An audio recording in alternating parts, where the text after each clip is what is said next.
మరియు శత జయంతి ఉత్సవాలకు ఇచ్చేసినటువంటి పెద్దలు సారథి గారికి, జాన్సన్ గారికి, ఉమాబాల గారికి, వేదిక మీద ఉన్నటువంటి నెల్సన్ రాజు గారికి, గిరి గారికి, అనేక మంది పెద్దలకు, వారి కుటుంబ సభ్యులకు అందరికీ కూడా నా నమస్కారాలు తెలియజేసుకుంటా ఉన్నాను. చాలా సంతోషకరమైనటువంటి రోజుగా నేను భావిస్తూ ఉన్నాను. ఎందుచేతంటే పెద్దల్ని గుర్తుపెట్టుకోవటం మన యొక్క బాధ్యత. ఇది ఎప్పుడూ జరగాలి. నాకు తెలిసింది ఇప్పుడు దానికంటే ముఖ్యంగా దళితుల యొక్క హక్కుల కోసం, దళితుల యొక్క విధానాల కోసం ఆ రోజున పోరాటం చేసినటువంటి వ్యక్తి మరి దానిల్ గారు. అలాగే అదే కాకుండా ఆయన ఒక పక్క రాజకీయాల్లో లేకపోతే పోరాటం చేస్తూ వారి యొక్క బిడ్డలందరినీ కూడా మంచి చదువులు చదివించడం కూడా గొప్ప విషయాన్ని చూసుకుంటాం. అంటే సమాజం పట్ల అలాగే కుటుంబం పట్ల కూడా ఆయన ఎంత బాధ్యతగా ఉన్నారనేటువంటి విషయాల కోసం మనం చెప్తా ఉన్నాం. కొంతమంది పిల్లలు బాధ్యత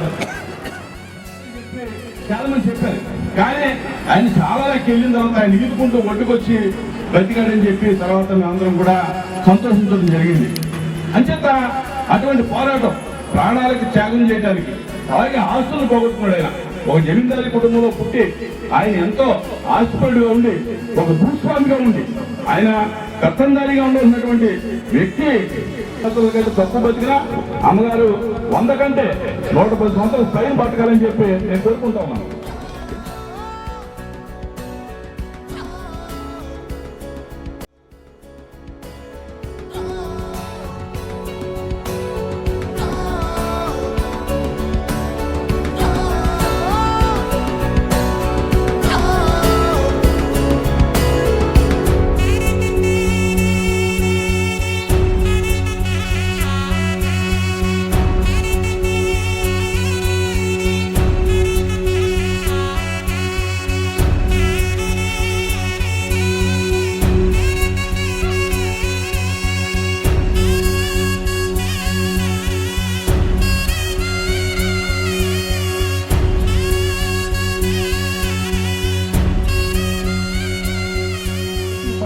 ఈ ప్రాంతంలో ప్రజా గుండెల్లో చిరస్థాయిగా నిలబడిపోయి ఉన్నాయి.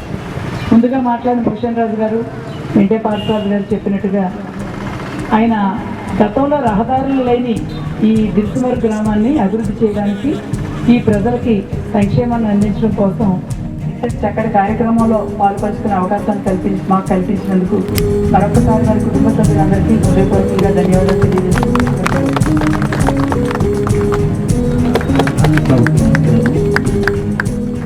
ఈరోజు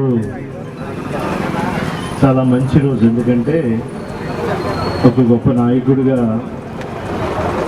దళిత క్రైస్తవ నాయకుల్లో ఈ రోజుకి కూడా 100 సంవత్సరాలైనా ఈ రోజుకి కూడా ఆయన సాక్ష్యం ఈ విధంగా నిల్చుందంటే డానియల్ గారిని దేవుడు వాడుకున్న విషయం అని చెప్పి నేను ఎప్పుడైనా చెప్తాను.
Please subscribe.